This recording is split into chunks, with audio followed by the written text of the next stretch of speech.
السلام عليكم ورحمة الله تعالى وبركاته هنديناتشو አላችሁ አልহামዱሊላህ የአላህ ሰላምና ሰላምታ እናንተ ላይ ይሁን እያልን ውድ ወንድሞቼ እንግዲህ ማታ የነበረው ውይይት ኡስታዝ ሁሱ ቅድሚያ ገብቶ ከምሽቱ 3 ሰዓት ላይ ሁሱ ቤት እንገናኝ ብሎ እፎይ እንደቀጠረ ሁሉ በስንት መከራ በስልክ በስንት አማላጅ እኛን አሰደብከን ብሎ የሱክ ተከታዮች ስለ ጨውትና ለምኖ ምን ብሎ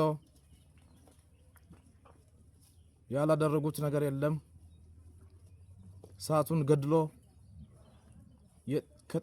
የጠፋውን ለምኖ አዋረድከን ብሎ ይዞ መጥቷል። ከመጣ በኋላም ውይይት ላይ የተለያየ ነገር እያጭበረበረ ኡስታዝ ሁሱ ሳወራም ምንም ነገር የማይሰማ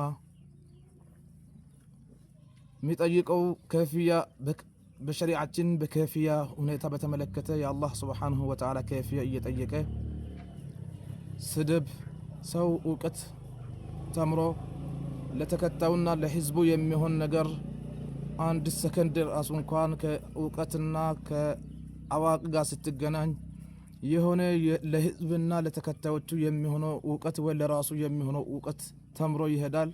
ግን እሱ የማይጠየቅ ጥያቄ ጭንቅላት ሲከፈት አፍ ሲከፈት ጭንቅላት ይታያል እንደተባለ ሁሉ ከዚህ በፊትም ዓለም ሁሉ ያውቃል።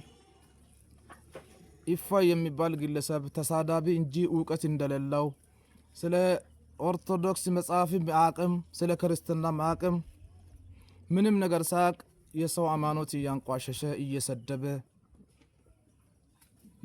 ለመፈመስ ኦርቶዶክስና ክርስቲያንን ስር እየሸሸገ ምንም እውቀት ሳይኖረው ምንም ነገር ማስረጃ ሳይኖረው ምንም የራሱ ሃይማኖትም ሳያነብ እንኳን መጽሐፍ ቅዱስ ይቅርና ምንም ነገር ሳያነብ የእስልምና ሃይማኖት ነብይና ሙሐመድን ሰለላሁ ዐለይሂ ወሰለም እየሰደበ ቆይቷል። እንግዲህ ማታ ውይይት ተብሎ ራሱ ቀጥሮ ራሱ ጠፍቶ በስንት ልመና ቻርጅ ዘግቶኛል ብሎ ጠፍቶ ከዛ ሌላ ሰው ቪዲዮ እንዲልክ ዮኒ ማኛን ሊኮ አማላጅ ሊኮ ሁሉ ሙስሊም ይከተላልና ይመጣል ብሎ እሱም ፌመስ ለመሆን ፎሎ እንዲደረግ ዮኒ ማኛም መጥቶ ከዛ በኋላ አዋረድከን ብሎ የማይሆን ሰዓት ላይ መጥቶ ከፊያ የማይሆን ጥያቄ ማንኛውም ሰው ልጅ ህሊና ያለው ሰው የማይጠየቅ ጥያቄ ይጠይቃል።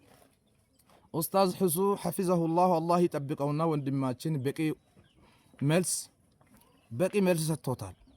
እንደምንም አርጎ ደቂቃውን እየደበቀ ደቂቃውን እንዳይቆጥር እያደረገ ህዝቡ እዛ ላይ ያለው 70-80 ሺህ ህዝብ እሱን እንደምታዝብ አቅም እፎይ የሚጠይቀው ጥያቄ ህፃን የሚጠይቅ ጥያቄ የሚሆነው ሁኔታም ህፃን የሚሆን ሁኔታ እሱ ክርስቲያንም ሆነ ኦርቶዶክስም የማይወክል አንድ ለራሱ ጠሞ ራሱ የት እንደሚኖር የማይታወቅ የሶሻል ሚዲያ ፎሎዎችን እየሰበሰበ ሃይማኖት ከሃይማኖት ጋር እያጋጨ የሰው ነቢያቶችን እና የሰው አምላኮችን እየሰደበ የሚሄድ ግለሰብ መሆኑ ማታ ሁሉ ዓለም ተረቶታል።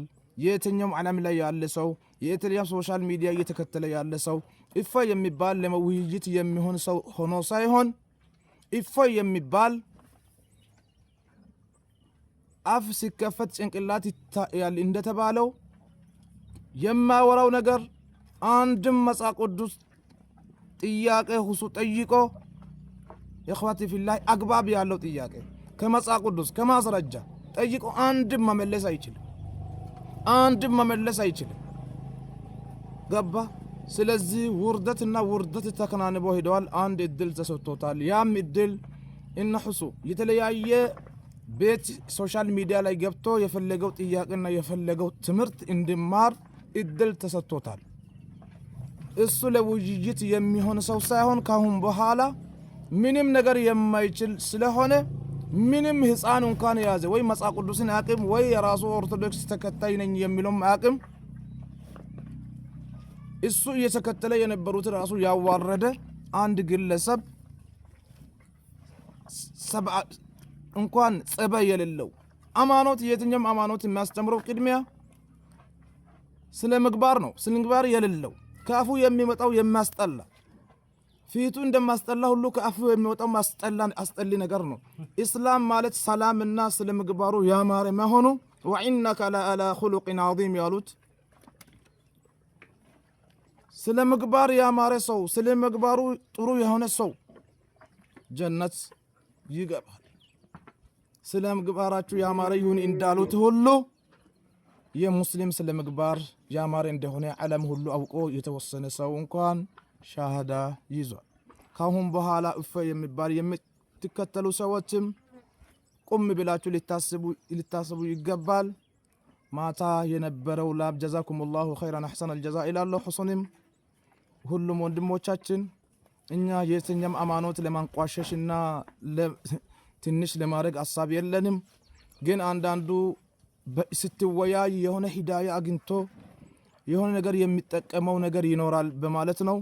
አንድ ሰው ከመጽሐፍ ቅዱስ እንኳን ከዘፍጥረት እስከ ራእይ ድረስ እየነገርከው እንኳን አማርኛው እንኳን የማይገባው አለ። በራሱ ፍላጎት የሚተነትን የሚፈታ አለ።